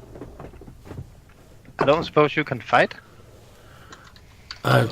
No, although I am quite learned. My father did pay for an excellent education for me, but alas, I'm not a great fighter. If I were, then I fear I could have put up more resistance when those men grabbed me while I was out gathering herbs. So if we take her down to the dungeon, I mean, that would probably just be more risky for us. Yes, we should escort this woman to wherever she was going. To the father, you said? Barden says, well, if you want to go down there, I don't mind staying up here with her. I'll look after her, Miss Sasha. And he takes his little dagger out and he's like... I look at him like... Huh? What? What is this guy talking about? That's fine by me. I obviously don't care about any of them. Yeah, but I mean, this hole isn't going anywhere, right? The problem is the Royalists could come back and loot everything in it. We need to stop the Royalists from getting in here. If those creatures we've seen have anything to do with this temple, we need to put an end to it. Okay. Barden, you'll go back with Dhani to the wagon, and try to hide, do not engage, run if you see any Royalists coming. Yes, of course, Miss Sasha, and he starts sort of like guiding Dhani in the direction of the wagon. Worst case scenario, we'll meet back in Portcrawl. Oh, so do you want me to take the wagon back to Porthcrawl, Miss Sasha? Oh, right, we have a wagon. I don't know. Do we want that, Will? Maybe we can need the wagon if we find something valuable here. That's true. No, we don't want that. Just if you are approached, do not engage. Okay, so I'll go to the wagon, Miss Sasha, with this young lady here, and if we get into any trouble, then I'll take the wagon back to Porthcrawl. Otherwise, I'll wait for you. Is that okay? Yes. And she kind of looks to her backpack and takes out a blunderbuss and hand it to. Well, at first Barden, but then she hands it to Dhani. Yeah, just to be safe. She takes it off Barden, but it's painfully obvious she's never held a weapon like this in her life.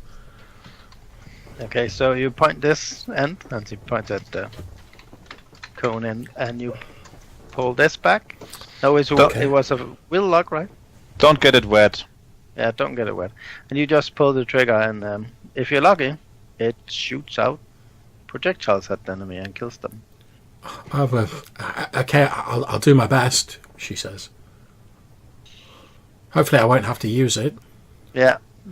It's better to not engage. This is like if you are attacked and absolutely last ditch effort.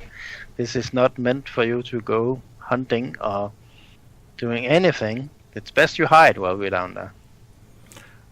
Okay, and at this point, Barden takes Dhani, and I'll remove their 2 tokens as they've headed off to the wagon, effectively. I'm already looking down into the hole. Okay, not a problem. So what I'll do is I will move onto the map of the dungeon, and I will illuminate it so you can see the light coming through the hole.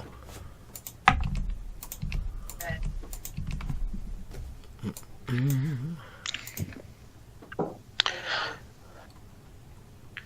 mean, I guess we'll wait for Marco to finish his burial of his friend. Mm-hmm. I'll tell you guys basically that I'll catch us up in maybe about an hour or 2.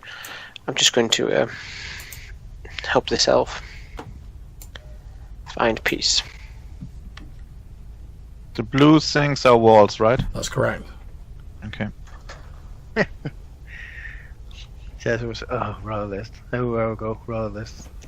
Yeah. However, you do get some slight satisfaction as you look down. These are obviously the 2 Royalists that were dragged to the side of the cave.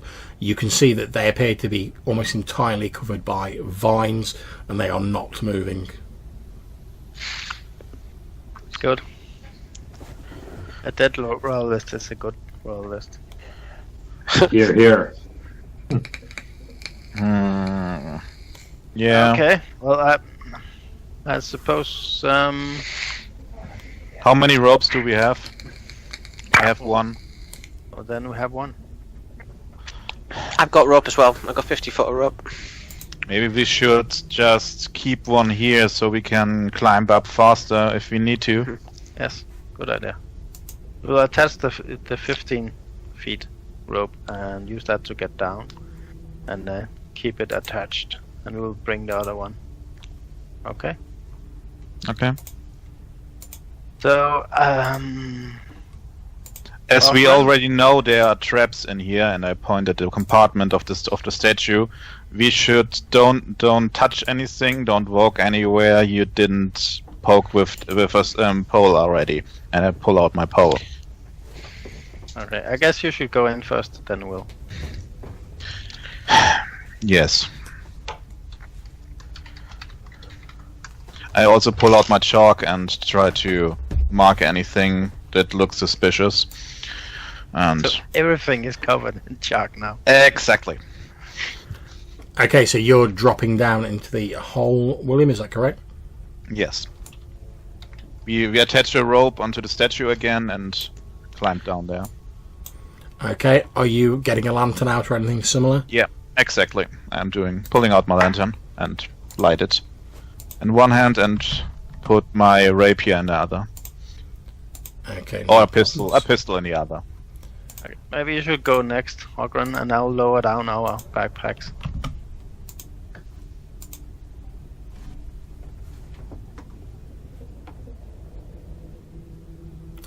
Okay, so Sasha suggests that you should go down next, Odrin. Yeah, and I do so.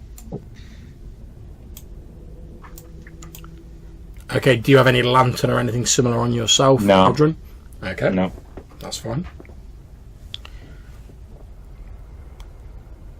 You drop down into this chamber. You can see it appears as though it's almost like the interior of a large tree or some sort of vegetation. The floor is spongy and covered in green moss. The walls of the cavern are lined with vines, and as you look off to the southeast, you can see the bodies of the 2 royalists you saw dragged previously. They're all tangled up in these vines. Right. I'm gonna go check them out. Okay, not a problem. So you start heading towards these bodies. So, can you please make me a melee attack roll?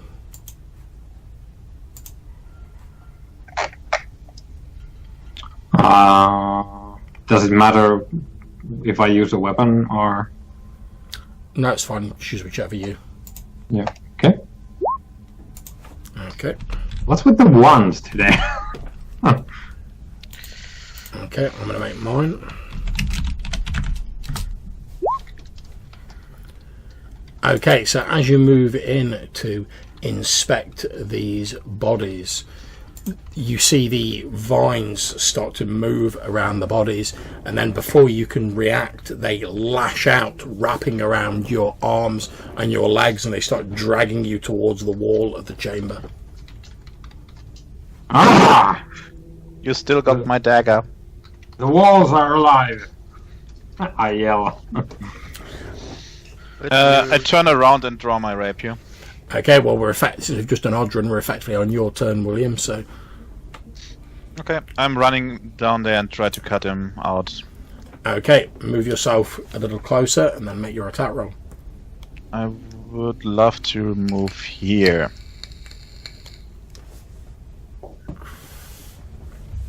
Okay, make your attack roll to cut him out. However, because this is effectively someone who's in combat, remember the results will be randomised. No, I'm using my rapier, not my bow.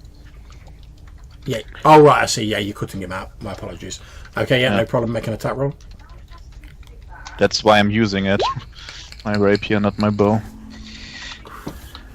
Okay. 18 and 2 damage. You slice enough of these vines off Odrin's arms and legs for him to move. The vines that you've cut sort of slither back into the wall. You can see the entire wall to the south of you. You can see these vines sort of moving and shifting. There's a loud poof as like the bodies of the Royalists drop out as the vines are moving.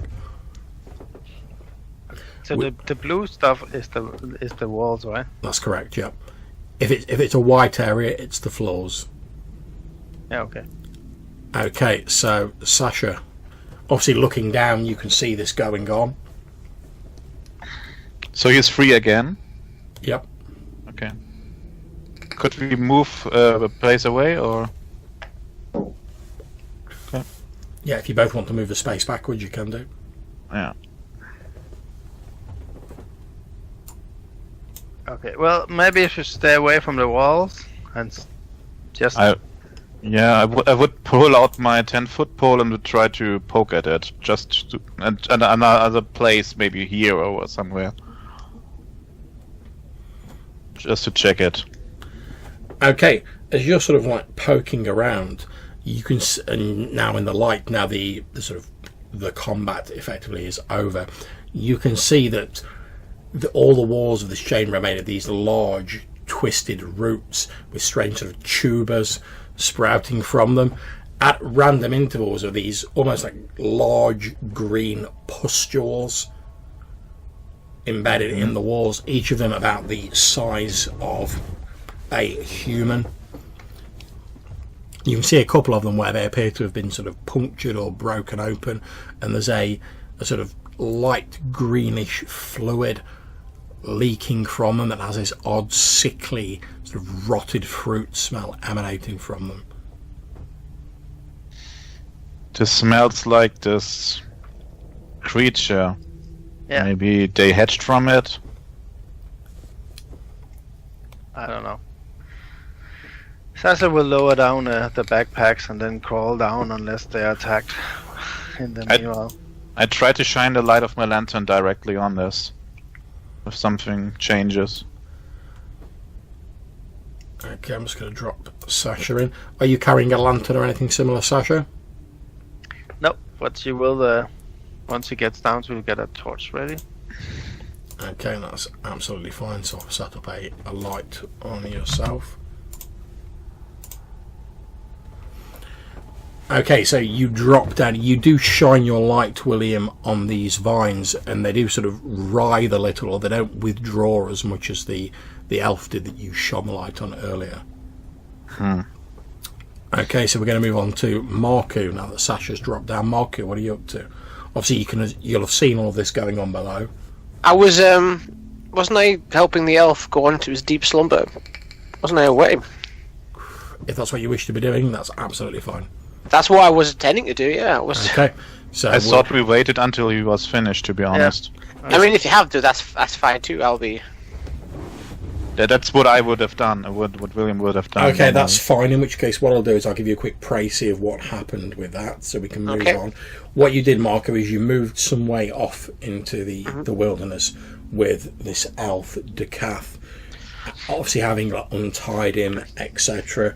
As the rays of the sunlight fell onto him, an almost sort of serene smile spread across his face, and he started chanting, almost like a sort of sing-song chant in ancient Elven, a lot of which you didn't understand.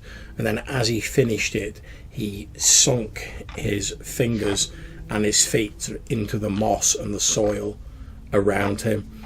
And then as you watched, slowly his body started to stiffen, become immobile, and take on the appearance of wood.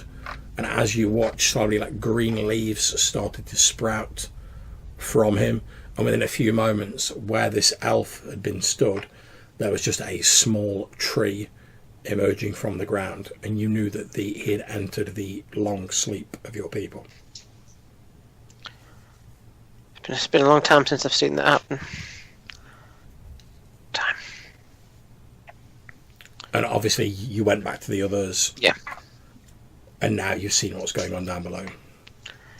All right. So I'm not actually on the map. That's why I thought I wasn't there as well. So I'll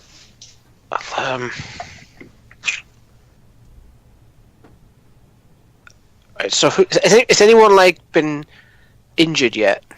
No, Odrin was enwrapped by these vines, and they started to pull him in.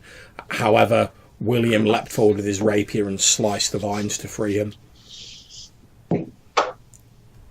Alright, so if anyone else is caught up in the vines, I'll try and cut them out with my dagger. Okay, you can't see anyone at the minute, but you lower yourself down. There I am. Are you carrying a lantern of any kind, Marco? I don't believe I do. I'll just Okay. double check. Lantern, nope. I've got a candle though. I could hand you my lantern because I'm pretty sure I need 2 hands for my 10-foot pole. That's fine. I can be the lantern bearer. That would be awesome. The lantern boy. Elf lantern boy to you, Sasha. I rarely have enough hands for all the stuff I need. Okay, so I'll switch the light onto Marco. There we go. Stay away from these roots and rain from at the walls. Where did the soulstone roll? Look at Marco. The soulstone. I will show you where it is on the map. The soulstone is there.